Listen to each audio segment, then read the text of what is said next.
WWE gives us the longest single wrestling match in Raw history, and one man was born again in that match. We'll give you some perspective on NXT and whether or not it actually is a failure or not.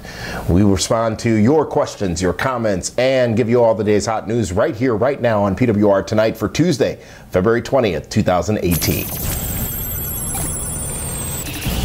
Hello fans, Damian Nelson coming to you here from the PWR studios. Thank you so much for joining us here on Tuesday night for PWR Tonight. I want to remind you, if you haven't already, subscribe to us right here on YouTube so that you never miss an episode. And also, in case you didn't know, all of these episodes, including all of our other broadcasts, Primetime, Feedback Friday, and such, are available in podcast form. You can grab those at blogtalkradio.com/PWR. Again, that's blogtalkradio.com/PWR. We bring you these episodes of PWR Tonight in 15 minutes or less, generally speaking, so you can even take them with you on the go, to work, to gym, to play, to school, to wherever, later that evening or the next day. With that, let's get to this tonight's Raw thoughts. And last night, Raw gave us an epic encounter. We knew it would be a gauntlet match, but I'm not sure we knew that it would be just under 2 hours in total duration for the 7 participants, and would see one man spend 1 hour and 5 minutes in the matchup. That man being the man who came out with a shirt that now says Raw is Rollins. I wonder how Chris Jericho feels about that.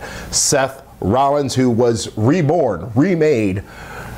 And that match, that gauntlet match last night on Raw, he had an amazing performance, a tremendous performance. And while he doesn't deserve all the credit, he certainly deserves a majority of the credit. Last week, Seth Rollins said that he was going to make Raw Rollins again. The shirt, Monday Night Rollins. The match, 1 hour, 5 minutes, a superstar performance. Many said he became a top star again in a convincing fashion on Raw last night, and quite frankly, he did do just that. In fact, Seth Rollins even realizing it himself, taking to Twitter later on in the evening last night and saying the following. And he said, thought I had that right here in front of me. I don't, but now I will. See, I paused there for a little while. And Seth said, and I quote, and that's at WWE Rollins on Twitter, "It's nights like these when I remember why I fell in love with professional wrestling. Thank you to the men I shared the ring with this evening. It was truly special. I've drawn a line in the sand. Hashtag Monday Night Rollins." Seth Rollins, we had talked about on recent episodes of this show how he'd seemingly fallen from grace and the heights of his career no longer being realized in WWE.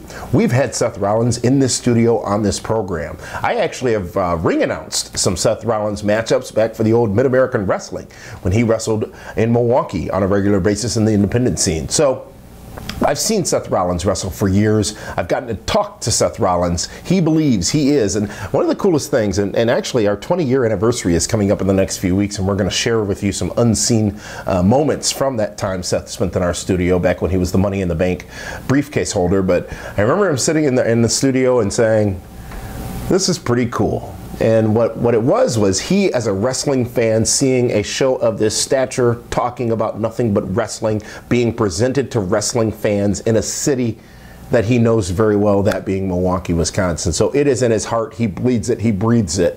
And Seth Rollins deserves the accolades he got on Raw on Monday night, and will continue to get so on the upcoming broadcast. One would wonder what this means for Seth Sunday at the Elimination Chamber. Will he continue that momentum and walk out the winner and head to WrestleMania against Brock Lesnar? Little known or little thought of scenario could develop.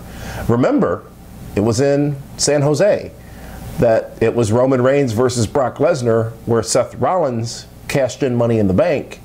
Unfinished business. If the rumors are true that it may indeed be Roman Reigns versus Brock Lesnar, maybe you make it a 3-way dance and put Seth Rollins in that match as well. Who knows? We'll see what happens. Time will tell. It's WrestleMania season, always a very exciting time of year.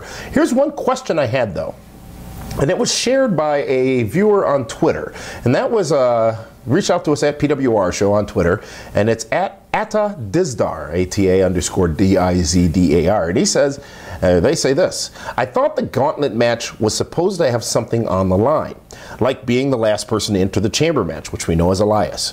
That's my commentary, by the way. Continuing the quote, "But instead, the order is already made up. what's the point of the match then? Quite frankly, before Seth Rollins' standout performance in that matchup, I had the same sentiment. I'm like, why? Why? What is the point of this? Why are we... Wait a minute. They're doing some damn good business in here. Okay, I'm being entertained. That's why we're watching it. I'm fine with that. I don't need a reason. They've set up Elimination Chamber. They took a big risk with a 2-hour-long match. A 2-hour-long match. I think it was about 1 hour, 48 minutes, something like that. But 2 hours, round up for the hungry. It was 2 hours on Raw. We hadn't seen that since, I think it was Cena and HBK who did an hour Iron Man match on one of the overseas shows on Raw several years back, and that too was tremendous. But I did agree with your comment there, Atta, but I think in the end it showed us why it was happening and what was on the line, and that was the prestige, the shine, if you will, going into the Elimination Chamber on Sunday. We did ask all of you on Twitter what you thought of the match, whether you loved it or hated it. Again, that's at PWR Show on Twitter. And let's get to those results. We asked your thoughts on tonight's Raw Gauntlet match and why. And wow. An overwhelming 85% of you said you loved it. This was well after the match had ended. 15% saying they hated it. Let's get to some comments about why those votes were as they were. The first one comes to us from a Twitter user by the name of @TheInfamousClub. Joseph M. saying, thought it was great. It was nice watching an episode of Raw with so much quality wrestling for once. Can't knock that. And there was a reason behind it, and we got to pay off for it. I don't want to see it every week, 2 hours of a single match, though. We also had a 6-women's tag team match. We saw the bar raised or lowered, I guess you can call it, against the Titus brand again. Apollo Crews is no longer a crew. A lot happened on Raw last night, and it was a good show. Overall, it was deliberate. Some could say it was cruise control on the way into Elimination Chamber, but even if it was set at a good speed, if you know what I mean. So, thank you for your comments, your thoughts, and sharing your feedback on Raw last night. And we will continue and do the same tonight on SmackDown. So let us know your thoughts on SmackDown. We'll bring your comments to the air tomorrow on PWR tonight.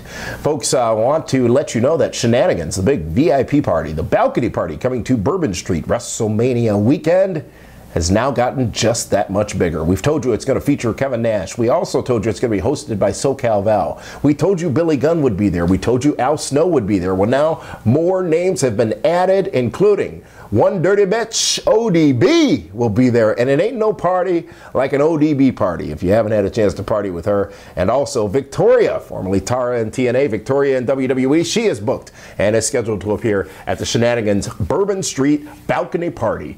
Tickets available right now at PWRshow.com. Many more names added to that list that I did not reveal here today. You can find all those right now at PWRshow.com. As you know, tickets are on sale for 10% off right now. Well, guess what? They were 20% off for Black Friday. They've been 10% off for the month of February. Come Sunday, that sale ends. You will pay full price for your tickets come Sunday and beyond up until the event on April 6th. So get in where you fit in. Make sure you don't miss out on this, which will be, again, as they say up yonder, the biggest party event of WrestleMania weekend. Time for the perspective of Tuesday's perspective, ladies and gentlemen. This came from another social media interaction. This came from a Twitter user by the name of @LaSalleRules, who tweeted me direct at Damian Nelson on Twitter and had a question. And he asks the following. If NXT has lost $32 million over the last 2 years, how much longer before the development/promotion is shut down? That from Emmanuel Wall up in Montreal, Quebec, Canada. And, you know, Emmanuel, I got to say a couple things. Firstly, I'm not sure they have lost $32 million. Additionally, if you look at all the stars we've had come into the brand of Raw and SmackDown from NXT, I'm not sure you can put a value on that. It is the breeding ground, if you will. It is where the stars are born. It is where the stars are assimilated into the WWE way of life. And remember, recently Triple H said that he feels that going forward, just about every star coming into WWE will spend time in NXT beforehand.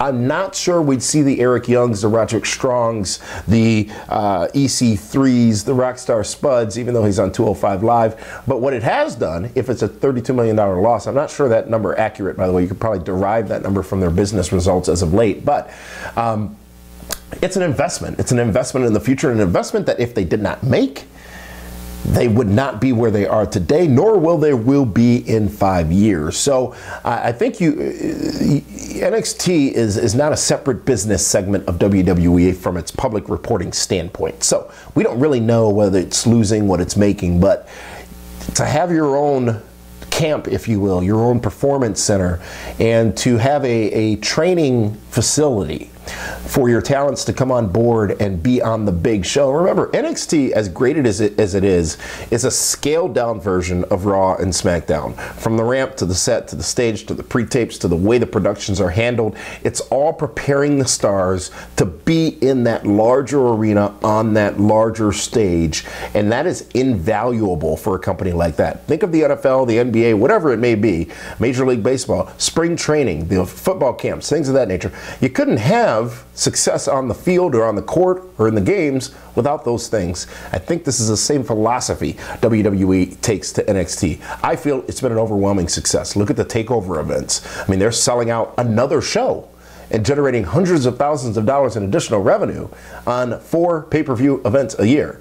That would not be there if not for NXT. So yeah, you could say they're losing money, but from a business perspective, they're gaining superstars, talents, production people, referees, commentators, segment producers, all that stuff we don't necessarily see that goes into the workings and the makings of a show are coming from NXT, and it's really a home run for WWE, and I'm sure that they're working as best they can to keep those costs down as best they can, but you can't put a price on the investment in your future. So thank you very much for that tweet. Thank you for that comment, Emmanuel Wall. And thank you to all of you who have interacted with us on Twitter, on social media, on Facebook as well. We do appreciate it. We do read them all, including your comments on YouTube, including the guy who called me fat yesterday.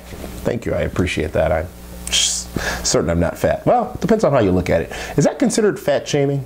How dare you? I'm offended, deeply, personally. No, I really don't care. But we do read those comments, folks, and we do appreciate you engaging with us on our social media channels, and we do appreciate those of you who subscribe to the Pro Wrestling Report as well. It really helps us a lot. If you subscribe, check out our podcast, follow us on our socials, and all of that. So thank you so much for joining us. We will be back again. I did that twice in one episode for another edition of PWR tonight, right here on our YouTube channel, Fight TV as well. And we will see you then. Thank you so much for joining us, folks.